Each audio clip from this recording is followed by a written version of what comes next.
Now it's time to reveal the measurements, the fates of each of these aircraft, and the winner of the TapeBrothers.com $75 prize.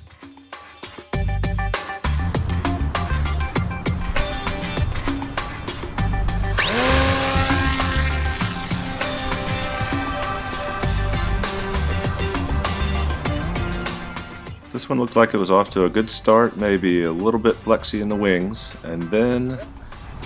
It ain't happening today. It's a little bit too big for our tape measure. The Kadanoff guys make this amazing launch. Oh my god! It's up at 139. 139, that's when it was up. Looking very impressive. Oh! Yes!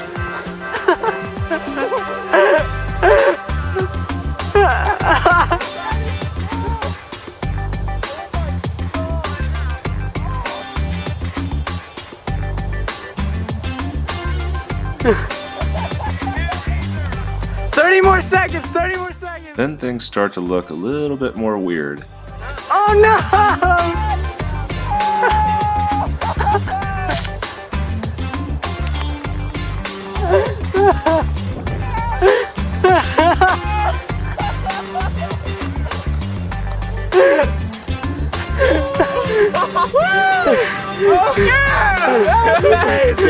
The only thing is where. Look how much it flexed though. Look how much the aluminum bar flexed though. It ripped those segments right apart. It unplugged itself. So that's good. Yeah, and your battery looks like it's fine. Everything looks. Well, I wonder what they. And finally, there's Team Code Freezer, who I interviewed and had narrate their own flights and tell us a bit about their aircraft.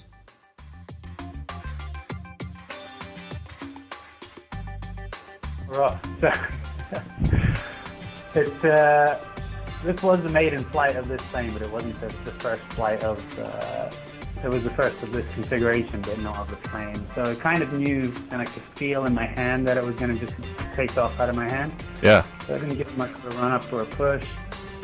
Came around that first corner, having banked it, and again, as usual, I think I banked it too hard. Thought it around a little bit quicker than it needed to come, but this was a much more stable flight than any of the previous ones it had. Nice. And this one doesn't have a rudder either?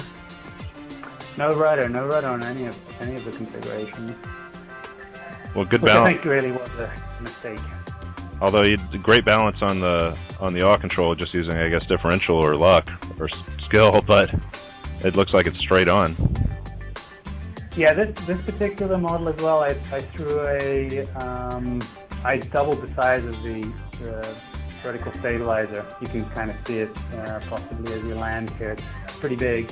Right. And as you can see, it just floats along. We've got very low throttle on now, and then dropped off completely. We got a skid underneath there, no landing gear or anything, just keep the prop off the ground. Nice, right at your feet. Yeah, that's my son there, running up. Excellent. That's the real designer, huh? Yeah. So second flight here, I took it off a little bit too steep. I don't really know what happened here. I think maybe I hit the trim a little bit on the previous flight, but it went right up, and then I didn't have enough throttle, stalled it right away, and we're off again. But that worked. There's the win right there, and just needed to get out of your hand. Yeah. Yeah, he was definitely a bit disappointed that it didn't land nice and cleanly at the end. We tried a couple more times, but... And now I know that it's gone, but I'm just trying to keep it down. And it actually, as it turned out, landed all right, so I was quite relieved about that, because if we hadn't been able to measure it, it would have all been over. Yeah. Oh, right. It looked like it landed right where you wanted to park it to measure it in the parking lot. No. That was I wanted to actually go around and do another loop like the previous one, but I took it into a little spiral there and didn't quite do it. Could have been. Get it out the way I wanted it to. Could have been way worse. Yeah. So yeah, it turned out really stiff, that wing. I mean, it didn't flex at all. Not like a little flex is a bad thing. A lot of people comment on that, but some flex is okay. But yours is really quite solid.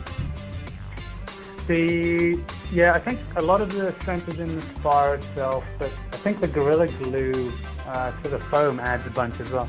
Right, and there's the foaming Gorilla Glue too. That's after about 5 minutes? Yeah. Yeah, foams up, put plenty of water on it. And actually, I put masking tape on the tubes as well because I'm planning on reusing them at some point for something else. So I took one of them apart yesterday and it comes apart really nicely. So it's quite a quick way of putting them together. Oh, good call. And so was the entire cavity around the spars full of the Gorilla Glue foam? No, just enough to fillet it, basically. Although it failed the flight test, the Flowable glider had the largest wingspan at 252 inches, so I had the guys tell me about this one a little bit as well, and included some flight footage. We measured before, luckily, for later, we would have been able to measure later. Good call. There she goes. Now, this launch was the second launch, the first one you haven't seen video of, where the motor mounts all collapsed on us. So we quickly put these motor mounts back together again. Okay. And just re-drilled them on the spot. Still not very strong, couple of supporting struts and plenty of tape. And on this flight, you can't actually tell, but the motor mount folded again on us. And it happened at around about the time that the problem began, and I'm not too sure if it was related or not. I'm not too sure if the grinding of the motor on the one side resulted in some yaw happening.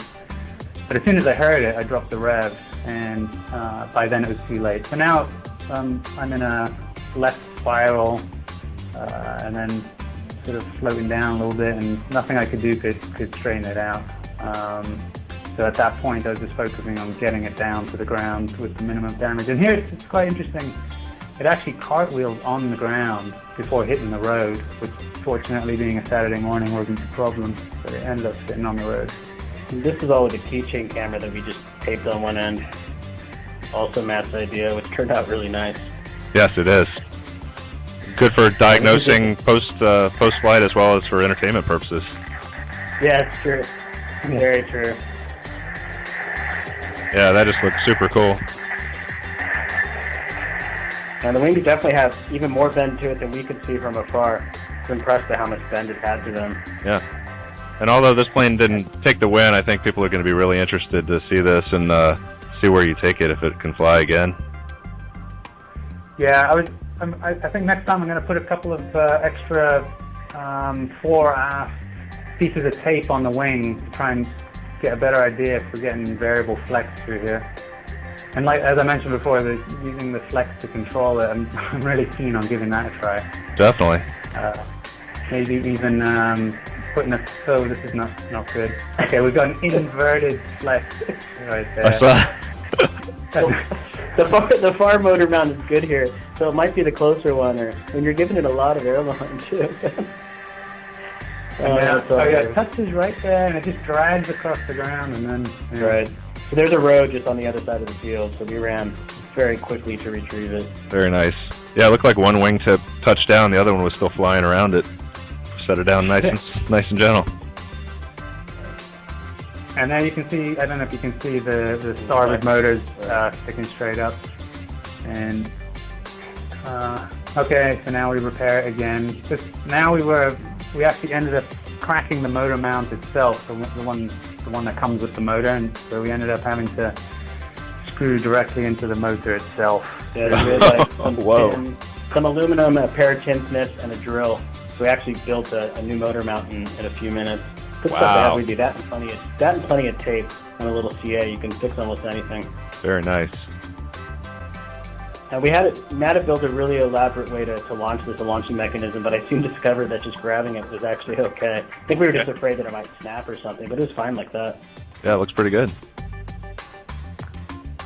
So I'm not sure if it's true or not. I wish I'd measured it, but I think that after that first accident, we actually, I think the amount of flex in the wing started to increase. It did for sure, yeah. Like the fiberglass just broke a few of its strands or something like that. Became a little bit more flexible. I should have measured them. Okay, we're up in the air now. First successful turn. Everything was looking good. Yeah. Same place again. Same sort of thing happened.